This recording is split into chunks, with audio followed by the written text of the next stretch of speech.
Welcome, everyone, to the best sports gambling show on the planet. This is WagerTalk Today. I am your host, Andy Lang. It is a loaded Thursday. We've got action everywhere. Of course, we got MLB. We've got the NBA Finals, Game 6. Teddy's going to break that down for us. We got UFC matchups. We got CFL. We're going to talk WNBA and plenty more. Big time day. So we've got angles, we got matchups, and we got plays ready to rock. Gianni's going to join us, tell us where the money's going. Tokyo Brandon's going to join us, and we're going to talk the Padres and the Dodgers. Dodgers dominating that series. Teddy's going to come in. We're going to talk about Game 6 of the NBA Finals. And then Nick Parsons is going to join us, and we're going to talk some CFL and WNBA. Guys, stick around for that segment. We're going to show you how to make money. That is the whole point of the show. And sometimes it's sports that are a little bit off the beaten path.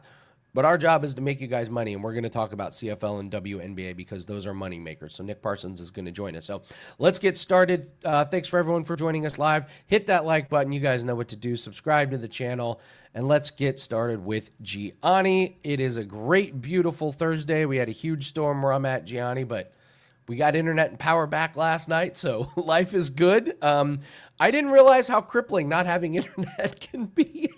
We didn't have it at all last night. It literally did. It was like we didn't know what to do. My neighbor was like, "Do you want to just hang out?" I was like, "Yeah, let's stand outside and hang out because we got nothing to do." It's amazing how vulnerable we are without internet. How are you doing this Thursday?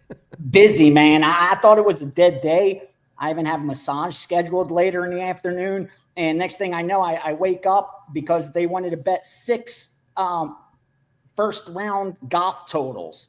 I couldn't even use them for subscribers because as soon as I tried to move the one, I saw like the line just moved so significantly. I'm like, there's no way. Like I'll get credit for these in my results, but no one's going to be able to bet them. So I didn't even release any of the subscribers because it just wouldn't be fair to them for me to send out 6 plays that we got down on and for them to not be able to find any of the numbers. So when that happens, that's why I like when I do the Steam room and that stuff comes in during it, because even though I can't use it for, long-term wager talk results, we're able to bet it and make money out of it because it's coming in because it's just so time sensitive. So it's just been a busy morning, man. We bet baseball, WNBA, golf, just one of those busy times. And as you can see, phones are ringing everywhere.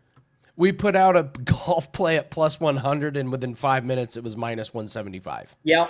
The first round. So I imagine we're probably on the same page with some of these golf scores. I'm watching it now, and yeah, it's playing very, very easy. So where else is the money going? Yeah, we have all over. So hopefully it's we bet over 67.5 on 6 different guys for their first round. So I don't know why we expected a bad first round or what, but all 6, we went over 67.5 up to minus 120 on 6 different golfers. Couple Major League Baseball plays for you. I'm going to pull these right out of the account. We got a couple game ones, St. Louis, Chicago White Sox over 8.5. White Sox, St. Louis, game 1 over 8.5. Pirates, Detroit over 6.5. So over 8.5, over 6.5, both in game 1. We also took Golden State Valkyrie at plus 12 and plus 11.5. So we have a WNBA play there as well. We're going to have a lot of baseball today. Subscribers, I have some strong stuff coming your way. Within the next 30 to 45 minutes, you're probably going to receive 3 or 4 baseball plays, probably all 4% plays. Because I'm seeing a lot of confirmation come early. There's a lot of these early baseball games. I'll give a couple more steam moves for you guys. Cleveland and San Francisco, 927, over 7, over 7.5 even. Cleveland, San Francisco. Pirates, game 1, plus 285. Big dog there on the Pirates, plus 285, taking the big plus money and also the plus 1.5 runs. So even though they went over 6.5 in that game, they're also taking the dog. Usually you see a correlation with a low total like that. You'd want to get the plus 1.5 runs and the under. That kind of correlates. But rarely do we see taking the plus 1.5 and then going over a low total like 6.5. But that's what we got here in baseball so far. And one more, I'll give you Baltimore plus 125. So that's the Baltimore Orioles at plus 125 against Tampa Bay. So like I said, just a busy day. I know everybody's focused on NBA as well. We have that pivotal game 6. Oklahoma City can close it out. Just seeing a little bit of money on Oklahoma City. It's moved since the opener. It went to 5, 5.5, 6. There's some 6.5s out there. So slowly but surely, a little risk on Oklahoma City. But what I'm seeing in the back end as of right now, and again, between now and tip-off, a lot can change. There's a lot of time in between. But I'm seeing like no risk at all, like good two-way action. There's opinions on over, there's opinions on under, there's opinions on Oklahoma City, there's opinions on Indiana. So it seems like a good matchup to book. I don't think they're going to have much risk on one side or the other. It looks like good two-way action where once you factor in the VIG, the books are going to do just fine. Looking at UFC here, I don't see any massive moves here. Any of these lines surprise you or jumping off the page? This card seems kind of sketchy to me. Overseas in Azerbaijan. I'm just telling everyone to tread lightly. I think we're going to have like 1 or 2 plays on this one. This is the kind of card that I feel like it trips people up. It seemed like that to me until I started digging into it. Because, you have some names of some guys that are debut fighters. You have some guys that are coming straight off the Contender Series that are fighting. And with all the attention kind of elsewhere, this is one of those sneaky cards that I think you can find some value on. But I just think we haven't seen the public really speak yet. That's why we've seen some line moves, but not real big significant line moves. I'll give you a bet that I placed. I have a 5%. I confirmed the 5% yesterday. That's already in there. Subscribers already got it. The package is up on my page as well with a 5%. Again, I'm very, very selective with those. Last week, I was ready to fire that 5%. It would have cashed. We did good in MMA, but it just didn't get that extra confirmation that I need to make it a 5% play. Again, it's only like 0.25% of a bigger bet. So in the big scheme of things, it shouldn't be that much bigger. But I know a lot of bettors and a lot of my supporters, they step out and unload on these. So I'm very selective. That's why we've probably fired maybe 25 of them already this year. Again, so that's up there. But I'll give you, let me give you Jung Park over Nurdiev. Anything less than minus 200, I think Iron Turtle's the right side. He's just too well-rounded. And his problem is if a guy's got a lot of power on the other side. Like, you got to get this guy's respect. If you could get the Iron Turtle's respect early, then you could dictate where the fight takes place and kind of make it an easier out for the opponent. But when they don't have that power to get his respect, I just think he's just too well-rounded. I like his momentum coming in. I really like that side at anything less than minus 200. I was a little surprised that we were able to get that good of a price. I know, again, 2-1 is a little bit chalky, but I think if he wasn't coming off a split decision win, like if it was a knockout of Tavares or a unanimous decision where he coasted, I think this line would have opened above 200 and we'd be looking at minus 250 at least right now. But I think that loss to Muniz coupled by a split decision win in his next fight, I think he's being a little bit disrespected in this spot against Nurdiev, who's a tough out. It's not going to be an easy out at all. He's alternated wins and losses and coming off a win. I like Park in that one. Again, anything less than 200, I think that's the right side. All right. There's no pressure here, but David, sorry if I'm mispronounce your last name, David Havely in the chat says, my wife is expected to deliver our first child by the end of the week. Can you bless me with your best pick so I can send him to college? No pressure here, Gianni. We got to send this man's child to college here. So what college? What university you want to send them to? Community college or Ivy Leagues? Makes a big difference. Is your child going to be athletic? Are we dealing with a scholarship here, or what are we doing here? Pirates game 1 plus 285. There you go. There you go.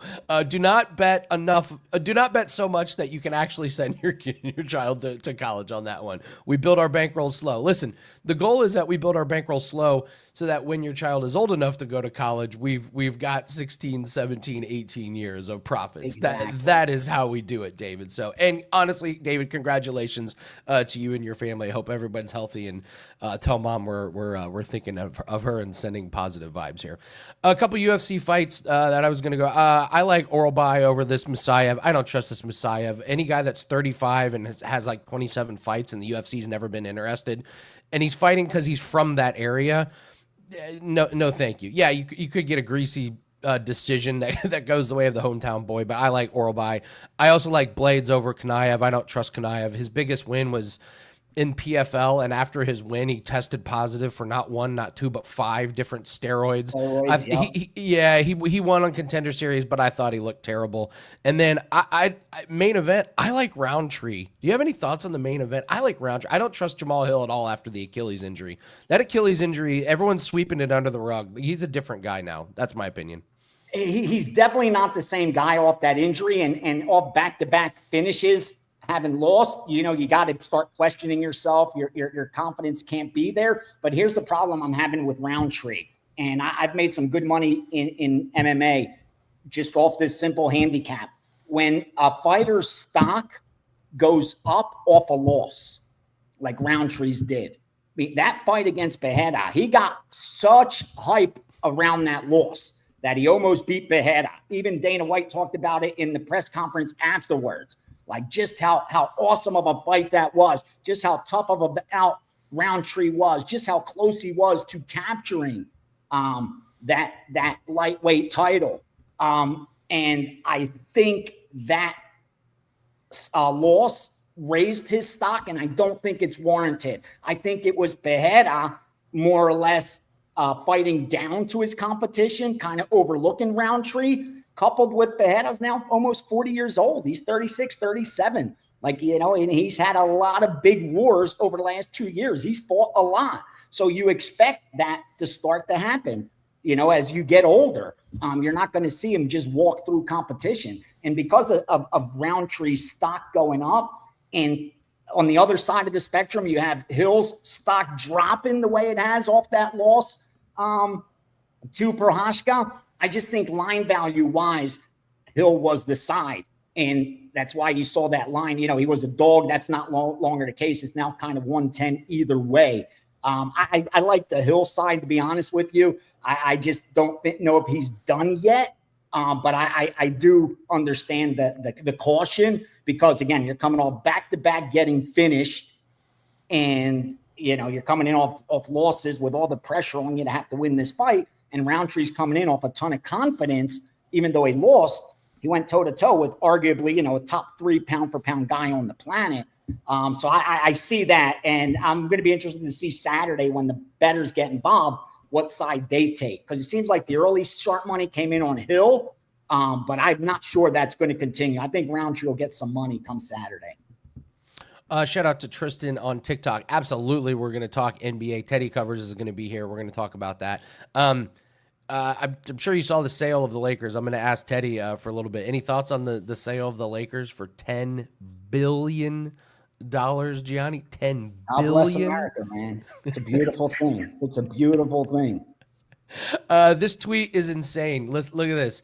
Jerry Buss bought the LA Lakers, the Kings, and the Forum for $68 million in 1979. Sold it for $10 billion.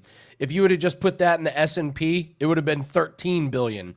So the Buss family underperformed by $3 billion in exchange for 11 LA Lakers rings and cultural clout. Yeah, Gianni, that's worth it. Yeah, exactly. And listen, when you're buying a team, that's not your first investment. Like when you're buying an NBA team, when you're buying an NFL franchise, you're already very wealthy. It's not that investment isn't what's going to get you over the hump. Usually that's like a flex for most of these guys. Once they get to that level where they're, billionaires or 100 millionaires and they could afford that kind of purchase, it's more a flex than anything else. You see it all the time. Guys, once they get to that next level of money, how could I get some status?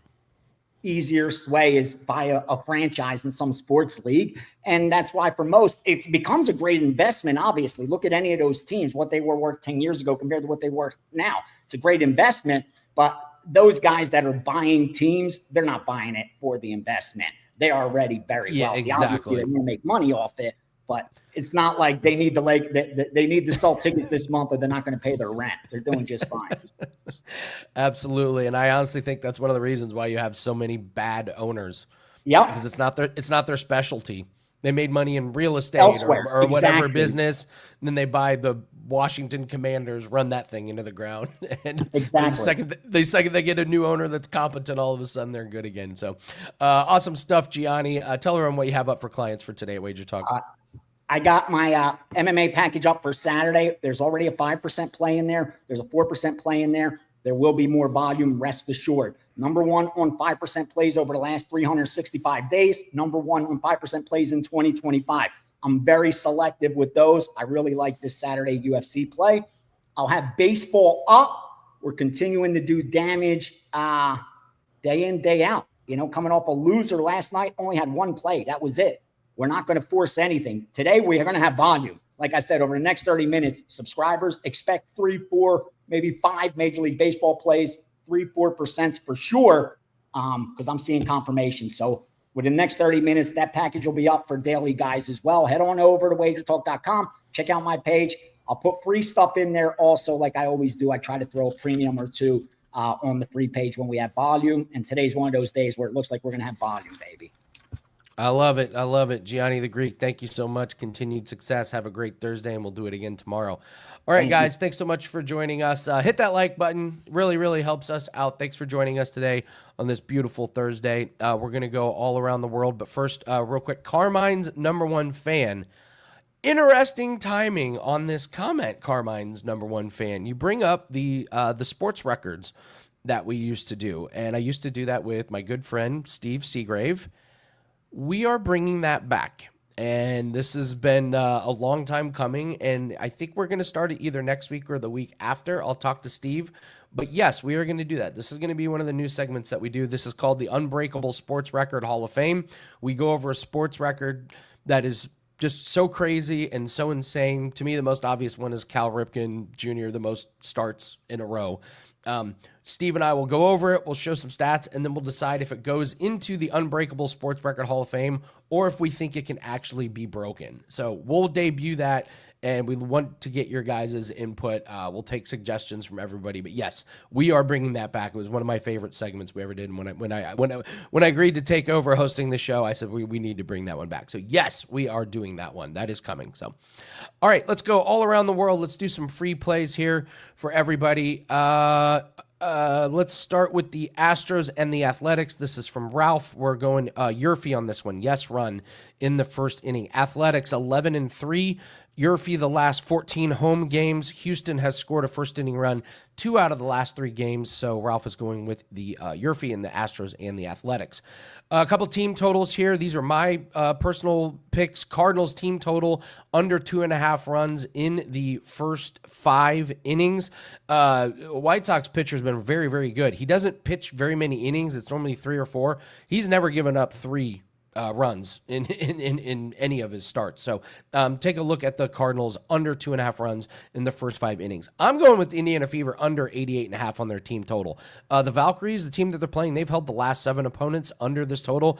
And the Fever, Caitlin Clark's return, she went ballistic. They scored over 100 points.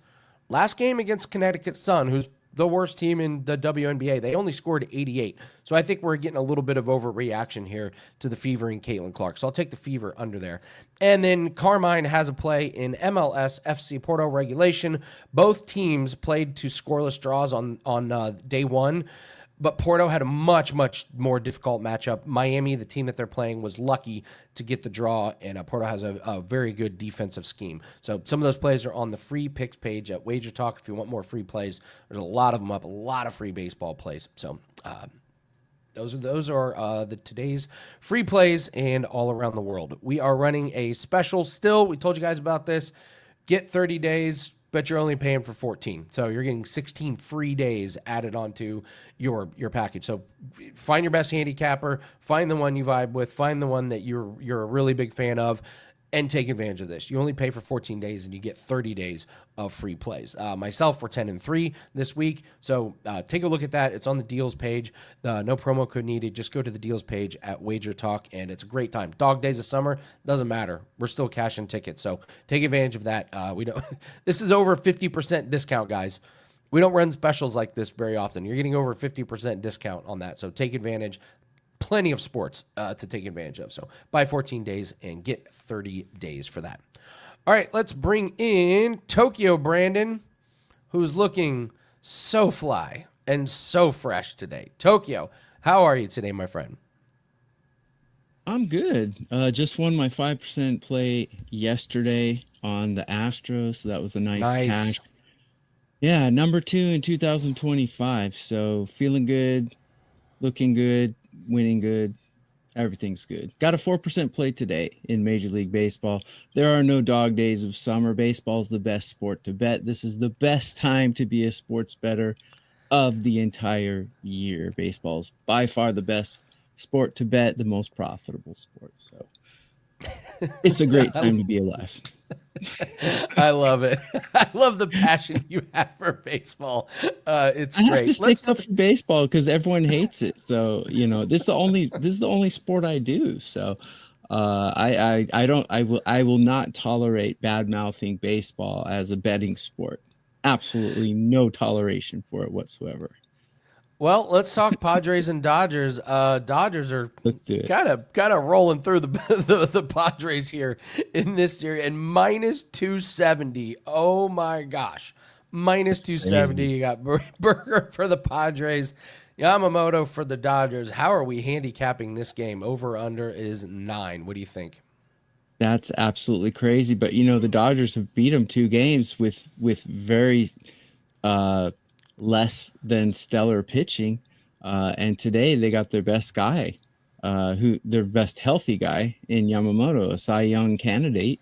Probably will not win it because Skeens is out there, but he's probably the number 2 candidate to win the Cy Young Award in the National League. And so this is why the number is what it is, because they figure, well, the Dodgers have crushed the Padres 2 games in a row with subpar pitching, and today they have their best guy on the mound and can't lose, right? Well, baseball is a funny sport. Padres have Ryan Burgert on the mound, and what has he done? Well, he was a relief pitcher. This is his first season in MLB. He was a relief pitcher. He's got 3 starts in a row, and he's gone 5 innings in each start. He's actually gone into the 6th inning in one of those starts. He's only given up 5 earned runs in those 3 starts. So those are against decent teams too. The Diamondbacks, Brewers, and the Giants. They're all winning teams. So he's nothing to sneeze at. But the books are sliding him a bit. I'm not saying I'm going to take the Padres, but I'm saying that Yamamoto might be a little overrated in this matchup. I mean, I do like him. I do have a future bet on Yamamoto to win the Cy Young, and I do have a future bet on him to have the most wins in MLB. Probably won't win either one of those, but he's having a great year. However, if you look at how he's performed against the Padres in his short 2-year career, they have not been kind to him. He's got 36 at-bats against. He's given up a .417 batting average against for an 1169 OPS. That's horrible. Horrible. Here's another thing about Yamamoto. He's a walker. I've coined the term chronic walkers on Total Bases show that we do every day at what time is it? It's 10 p.m. here. So what time would that be? 9 a.m. Eastern. 12 it's 12:30 Eastern time here right now. Yeah, so our Total Bases show is 9 a.m. Eastern every weekday. So we, Brian Leonard and Adam Trigger and I, we just talk about MLB. We go deep dive, geek out on baseball for an hour. And on that show, I've coined the term chronic walkers because I like to bet walkers. The biggest chronic walker in all of Major League Baseball is Gavin Williams, and he's pitching today against a team that walks a lot. Hint, hint. But let's talk about the Dodgers again. Yoshinobu Yamamoto. He walks about 2.5 guys per start, which is kind of surprising because that's a little high for someone who's a Cy Young candidate. And the Padres walk almost 4 times per game. So if you do the math and put it together, I'm projecting Yamamoto to walk 3 guys in this game, and his walk prop is 1.5. So I think over 1.5 walk prop for Yamamoto might be one good one. You can't bet the Dodgers with that price. But if there's such a huge favorite, you might be able to get the Padres at a +2, perhaps, for decent value. I don't know. I mean, if you take a look at both teams, I think the Padres and the Dodgers, both of their bullpens are struggling a bit. Both have power-packed lineups, although the Padres are a little bit off now. I have them ranked 14 out of 30, where I have the Dodgers ranked 6 out of 30 in current form. Starting pitcher's pretty good. Both struggling bullpens. I like Yamamoto's walk prop. Might want to take San Diego +2 perhaps on an alt run line there. Those would be the only ways I'd take this. Love it, Tokyo. What do you have up for clients here at WagerTalk? I know you're in the groove. It's like you said, it's the dog days of summer, not for you. This is the cash days of summer. So, what do you have up for clients? That man right there, back into the New York groove. Ace Frehley solo album, 1978. One of the greatest albums of all time, by the way. I have a 4% play in Major League Baseball today. It's a play that I really like. And I have a couple other smaller plays. If you use code TB3 when you check out buying a 3-day pass from me, you can get 3 days for just $39. And considering that 5% plays are $35, 4 more bucks, you get 3 full days. I do have a 4% play that's normally $25 and get 3 days for $39. Use TB3 at checkout on a 3-day pass, and you can enjoy betting with me. Baseball, baseball, baseball. Nothing better. Love it, love it. And yeah, Total Bases is at 9 a.m. Eastern. Tokyo, thank you so much. You can check out Tokyo Brandon, Adam Trigger, and Brian Leonard. Great show every single day. Get you ready for baseball. So thank you, Tokyo. Appreciate it. And good luck to you. We have a comment from TikTok. It says, Bahamondes is the lock against Fiziev. Fiziev in talks moving down. Ignacio with massive height and reach advantage. I agree. Acuracme, I'm sorry, I'm butchering your name. I agree. I think Bahamondes is the side in UFC. I think that's a great play. Money is kind of coming in on Bahamondes, so I think you're on the right track. Thank you so much for that comment. Absolutely correct. So, all right, let us bring in Teddy Covers. We have to talk about Game 6 NBA Finals, and there's nobody better to do it. So, Teddy, thank you so much for joining us. I think it's the Halliburton injury is the big story going into this game, correct? Yes and no. I mean, it's certainly one of the storylines. And you know what the media is going to do. They're going to fixate on whatever simple story that they think people understand. Oh, Halliburton hurt, Halliburton not. Halliburton's not going to be effective tonight. All right. If you're betting Indiana and saying Halliburton's going to carry the show, you know, they already said if it was a regular season game, he'd be sitting. So whatever they get from Halliburton for Indiana is going to be a bonus. If you like the Pacers, you better think that the other guys besides Halliburton, in my mind, are capable of stepping up. All right, what's your read on this game? You got OKC -6. I'm holding a parlay where the last leg is OKC -1.5 games. If they win tonight, we cash. And it's a big discussion behind the scenes. Do we hedge this thing or not?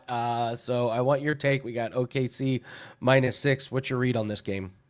Yeah, of course. I mean, you can still find 6.5s out there. This is a split line as we speak. Looking at the WagerTalk, the Odds Logic live odds screen. Yeah, there's a mix between 6s and 6.5s out there right now. So if you like Indiana, obviously find a +6.5. If you like the OKC side, look for a -6. And if you like live odds, oddslogic.com/Teddy. Check it out. 7-day free trial. Again, check out our live odds product. I think it's a really good product. oddslogic.com/Teddy. But anyhow, we're looking at 222 for the total, 6/6.5. for this side. And there's one rule that I have in the postseason. When a team is done, they're done. Doesn't matter if they're up in the series, like the Pacers were up 2-1 here. Remember, they had the lead into the fourth quarter of Game 4. And since then, outplayed badly in Game 4 down the stretch, outplayed badly in Game 5, and their superstar point guard is hurt. So there's certainly a case to be made that Indiana is done right now. And, of course, we look back at recent finals. The 2022 Celtics Warriors perhaps stands out in that regard. Boston won Game 3 at home, took a 2-1 series lead over Golden State. That was their last win. That was their last cover. They were done, even with the 2-1 lead. Miami stole one in Denver in 2023. How'd the Nuggets close out that series? 3 W's. When Miami was done, they were done. So the question is, do we stick a fork in Indiana? Are they done? Well, let's start with this. How have they done when Halliburton's been hurt? All right. And they played 6 meaningful games. I'm not counting the 2 throwaway games at the end of the regular season without Halliburton. And they lost by more than 6 points only once. So they've been competitive without their best player. And of course, it's not like they don't have a backup point guard. They do, TJ McConnell. It's not like they don't have another guy who can distribute the basketball. Andrew Nembhard's been fine. He's been dominant at the point.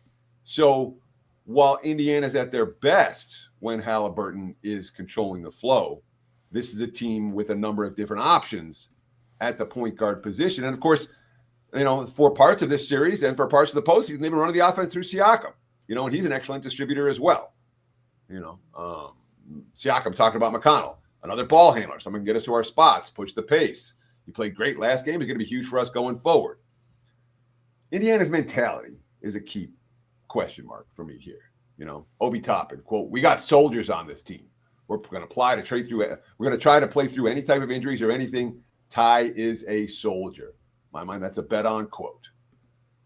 Indiana off a loss this postseason, 5-1 straight up in ATS. They've repeatedly responded to adversity. The question in my mind is less about Indiana than it is about OKC. Closing out an NBA playoff series on the road, no easy task, even for an elite team. Round 1, closeout game at Memphis. They were 9.5-point favorites. They won that game by a bucket. OKC in their closeout game at Denver, non-competitive in the second half of that contest. As favorites, they lost that game by double digits. They had 2 road games at Minnesota.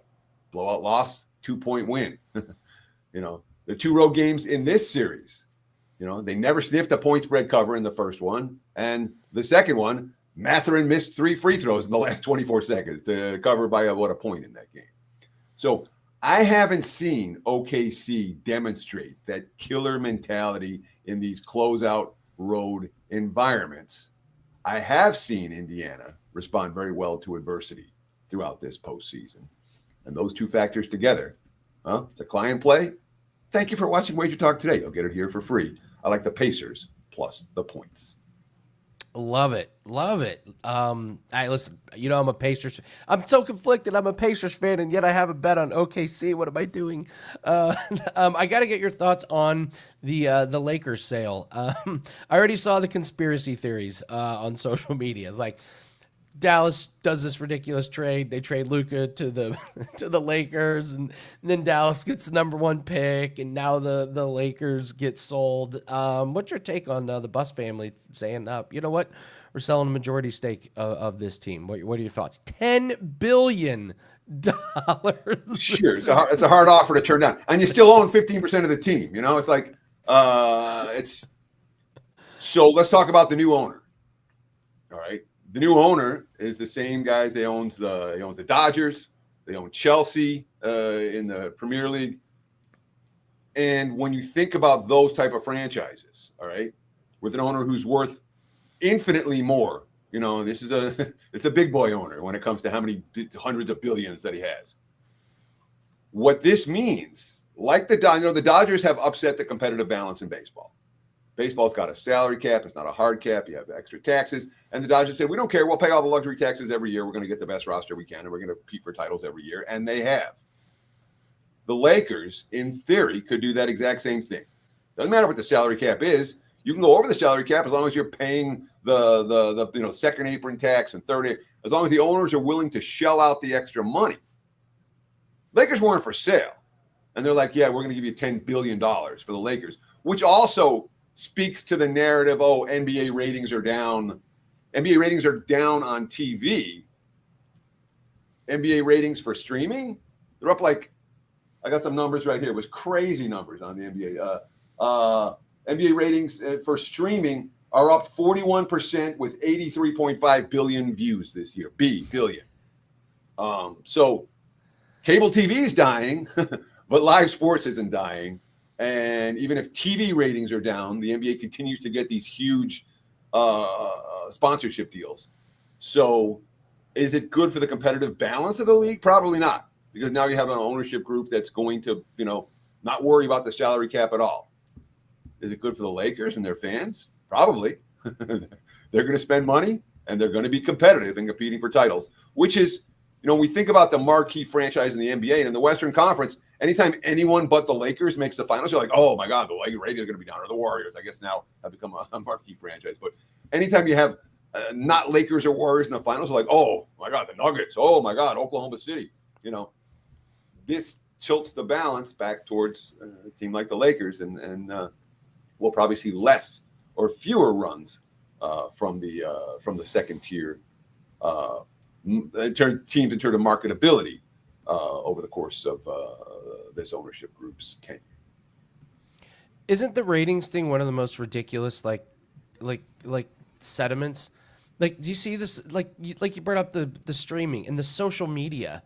Like, what do we always say? Follow the money. There's a reason why people are paying ungodly amounts of money for the NBA. The cable ratings thing is it's laughable. I was like, are you serious with this? Like, there's more eyeballs on the NBA than there's ever been right now. Like, it's so guys, you got to take everything into account. In this world that we live in, everything's political. All right, the attacks on the NBA are political. Make no mistake about it. It's an issue of them and those people, and look what they're doing. And you see many of the loudest voices about NBA ratings are coming from a certain side of the political spectrum. So recognize that there's an agenda for the people who are knocking down the NBA, and agenda has nothing to do with how good the NBA is or how many people are actually watching. Yeah, I agree. You've been doing great in NBA playoffs. Tell us your record in NBA playoffs and what you have up for clients today. So what do we got? We got 20-10 run in the playoffs this year. So 67% over the last 6 weeks. The last 4 years, I'm 103-68, 60% in the NBA playoffs, up 116 units. The finals this year, I'm 3-2. I went 4-1 in the finals last year. That's 70% the last 2 years. 14-7 over the last 4 years. And I am number one at WagerTalk, net profits in the NBA since 2022.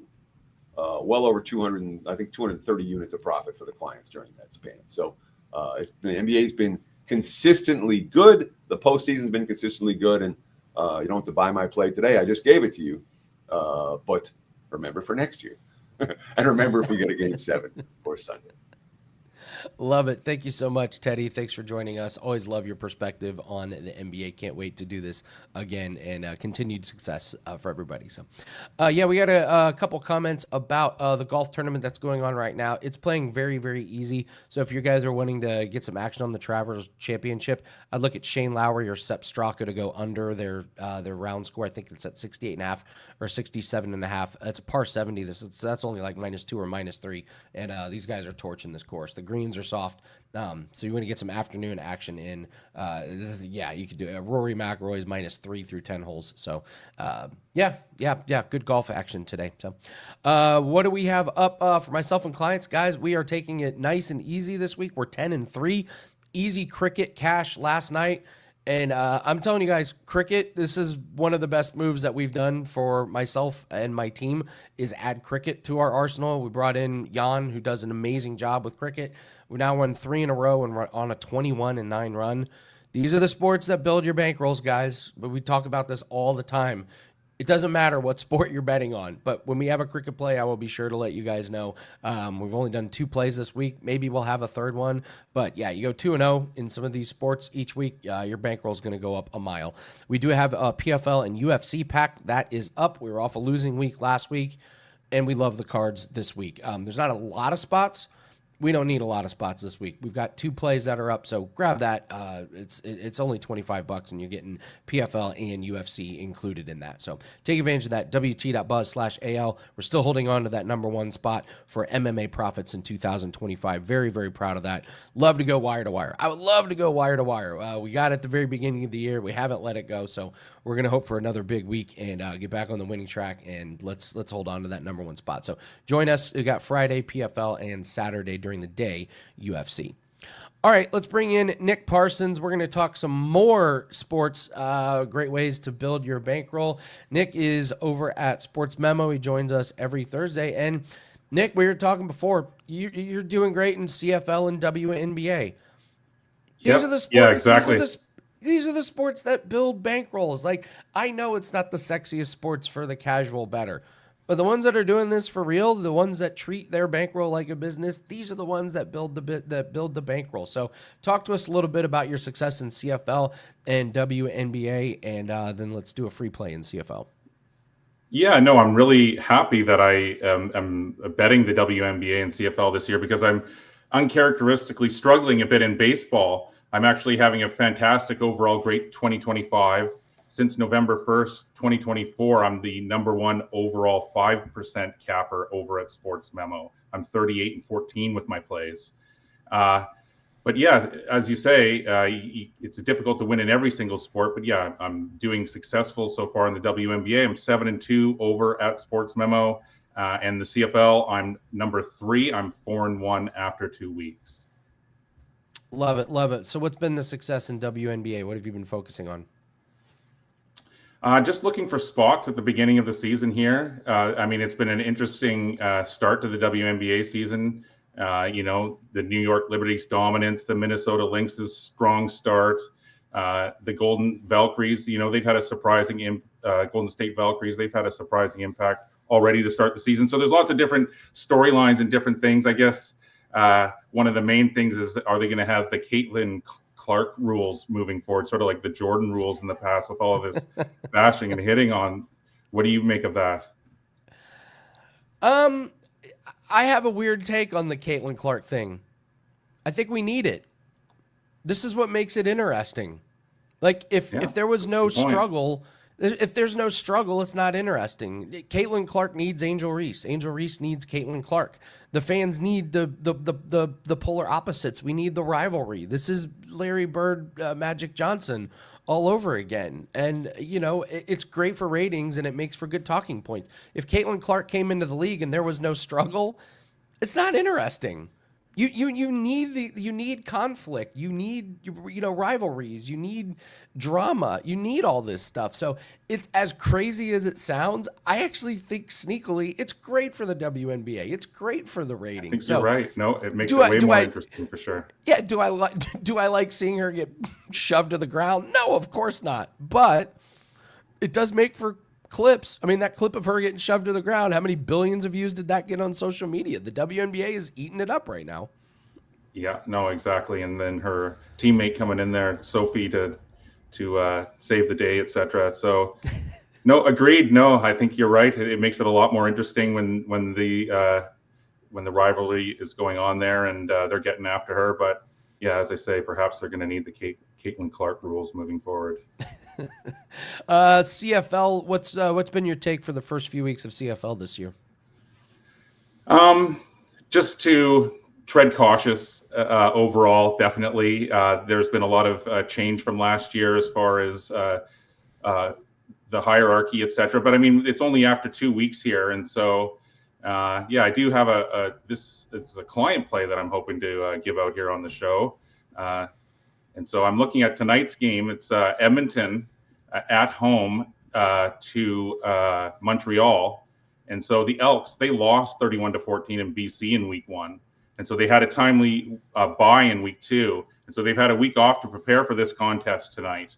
And now Montreal, it's 2-0 straight up and against the spread. But you have to look at the teams that it's played, the 2 teams that it's played, they're 0-4 straight up and against the spread. And so now Montreal's hitting the road for the first time this year, heading out west to play a team that's, coming off a straight up loss and against the spread loss in BC. But yeah, Trey Ford, he was 18 to 27 for 178 yards, no touchdowns or interceptions. I think he's going to be a lot better here at home. And just that Davis Alexander, I just think he's poised for a little regression here for the Montreal. And so, Andy, I'm going to suggest for everyone, this is a client play, hopefully moving to 5-1 tonight, to grab the points with Edmonton at home plus 6.5.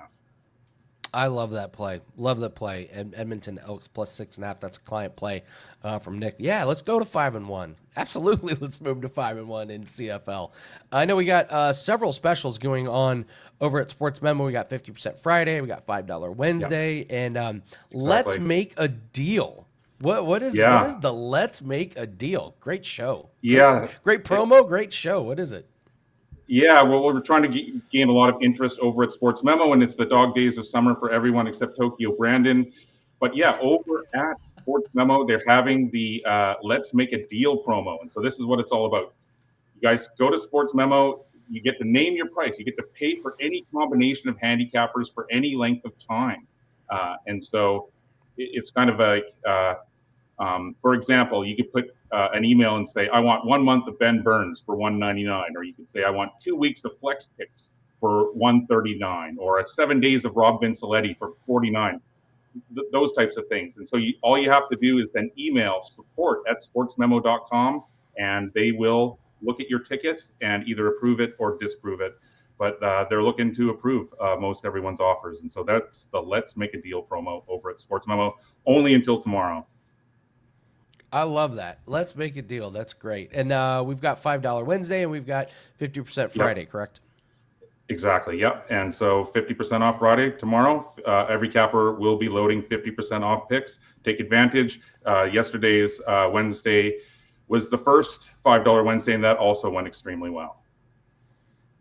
Love it. Love it. Great stuff, and great work over at Sports Memo, and much continued success in WNBA and CFL. Thank you, Nick. Let's do it again next Thursday. All right, we're going to bring on Dan here. We got two things to talk about. Do you want to do the food, or do you want to do Justin's comment about why do these sports build the bankroll? I want to do the food, but this is obviously a sports betting show, so we should probably lead. I believe this is the comment you're talking about, right, Andy? Yeah. So when we say these are the sports that build bankrolls, cappers don't lose or something, Tokyo was just saying MLB is the best bet. When we say that these are the sports that build bankrolls, these are sports that hit at much higher percentages because the lines are softer. Cricket, darts, and I wanted to bring Dan on for lacrosse. The books do not pay as much attention to these sports as they do NBA Finals Game 6. Fact. That's just a fact. So That's why we say these are the sports that build your bankrolls, because it's easier for us to handicap it, Dan. And I always say, like, you think you want to beat the NFL on Sunday, you're going up against a million algorithms. You're going up against the sports books and all their computers. Well, and I think another thing that I think gets a little glossed over, because that is the easy explanation, right? It's that they don't focus as much on it and they get spread a little bit thin, especially when, PLL is still going on come September, when football is going on. So there definitely is an element of that. But Andy, the other element of it is, why are NFL lines so sharp? Yes, it's the algorithm. Yes, it's the focus. Yes, it's all the data that they're able to draw on. But it's the sharp bettors who really dictate where that line ends up. I think Art DeCesar from the Westgate would be the first to tell you that. Dave Mason from Bet Online would be the first to tell you that the way that they get a lot of their information, same thing that you see Jeffrey Benson from Circa tweeting about all the time, is the main way that these sportsbooks get their true information is a respected bettor coming to the counter and asking, hey, what's the limit on this that I can play? The difference in these sports that you and I and even Tokyo Brandon here in the dog days going into the prop markets and the KBOs, there isn't that same amount of sharp money. Like, I hate to be like, we are the sharp money, but like truly, a $20 bet to $100 bet can move a line in lacrosse. You know what I mean? Simply because there is not the volume that is there. So yes, they don't have the same data to draw on as the big leagues, but also there isn't this huge swell of absolute sharp syndicate money that's getting down on these leagues that hammers the lines into shape. So that's what we mean. Justin, do we never lose in these sports? No, we go on those the best plays that you make, and you could handicap everything perfect, Andy, and around half of the time that play is going to lose, even when you do it perfect in a lower volume sport. But your hit rate's going to be higher. You can feel a little bit more confident in the plays that you're making. And once you build your bankroll a little bit, you can maybe start stacking some chips there and making your bet sizes a little bit larger as you go along. So I think a great question there, and it's twofold, Andy. I think you nailed it, but you also can't forget that there's not sharp players playing into these markets typically outside of a couple who really specialize in them. Yeah, so just you asked percentages. Okay, so Dan, last 2 years, you're hitting over 57% on lacrosse plays. You can retire off of hitting 57%. Cricket, since we started, 63%. That's pretty damn good. You're not 63%. Yeah. Darts, darts last 2 years, 58%. You're gonna crush sports books when you're hitting these types of numbers. So that's kind of once you're at 53%, Andy, and again, the scale slides a little bit because some of these sports we have to lay a little bit heavier of a juice, which is why at 57, at 58, at an eye-popping cricket 63%. And no, it's not bullshit. Like, these are verifiable numbers. Andy has the spreadsheets. They're legitimized. You can follow along with WagerTalk cappers the day after. Their plays are always there. There's no, pulling out the rug or anything like that. It is, you can see them. These aren't, fluffed up numbers. Andy's team is hitting cricket at 63%. Verifiable. Not lying. So if you just want to only buy cricket plays and only ride with the cricket, that's your prerogative to do so. We allow them to do it. But I think that's a great question by Justin. Yeah. Thank you, Justin. Yeah, tennis last 2 years, 62.7%. You're just betting these sports. Yeah, if you're just betting lacrosse, cricket, darts, tennis. But Andy, why do we mess with it? Here's the thing: is come football season, the first thing I'm going to be texting you is, Andy, what prop are we playing for our 5%? Like, we still are going to bet NFL. You know what I mean? But maybe we should drop our percentages down a little bit in NFL. Because we're still betting it. I'm still betting Thursday night football even when I don't have a play. Absolutely. Absolutely. I know it. But yeah, we're talking about real bankrolls. My bankroll is part of my retirement plan. Yeah. These are the percentages we need to be hitting. So, all right, let's talk. So yesterday, Dan and I talked about crazy, weird orders that people have in restaurants, and we got the most amazing comment in the comment section. Greg Ross says, I remember a lady way back when I cooked at a restaurant who would come in once a week and order a New York strip blue rare, 20 seconds seared on each side. The plate had to be put in the freezer for 10 minutes prior to plating. The potato could not be touching the steak, and the vegetables could not be touching the potato. Everything kept separate. Again, power move, Dan. I just love orders like a completely raw steak on a frozen plate. I'm fine with everything that went down there, Andy, except the plate into the freezer. That's where you lose me, because I get it. There are some people who are like, I don't want my foods to touch on the plate. You know what I mean? Like, I don't think that's that neurotic. The crazy part is, I want this served on a freezing cold plate. That's the part of this that where you lose me. That's the part of it where you lose me, is the freezing cold plate is where I get a little bit shook there. But yeah, keep these comments coming, folks. What weird food combos do you enjoy or have you seen? Because people are pretty this an autistic vampire. It may have been, Johnny. It may have been. That's a good question. I would like a raw steak on a frozen plate, please. And I want to suck your blood, but none of them can touch. It's great. It's great. Ronald says condensed milk and rice. Oh God. We all have them. That's not crazy. A little sweet. That's like sticky rice. I don't hate that. Yeah, absolutely, absolutely. So, all right, great job, Dan. And we're gonna start Monday with our Yes. season win total. So, give us some comments, teams that you want us to play. Monday we'll have a graphic up with all the teams that we've done so far, so you guys know. But pick your favorite team, put it in the comment section, and we will start breaking that down. And yes, we are going to do the Sports Record Hall of Fame. So it's going to be a great summer, guys. Let's keep winning. 10-3 so far this week. So clients are in a great mood. Me and my team is in a great mood. Let's keep the positive vibes going. And thank you so much for joining us. Hit the like button and don't forget to subscribe to the channel. Well over 205,000 subscribers. Join the Wager Talk family. Get notified when all of our shows go live or when our breakdown videos go up on the YouTube channel. So got a big day tomorrow. Thanks for joining us. Hit the like button. Good luck on all your bets and take care.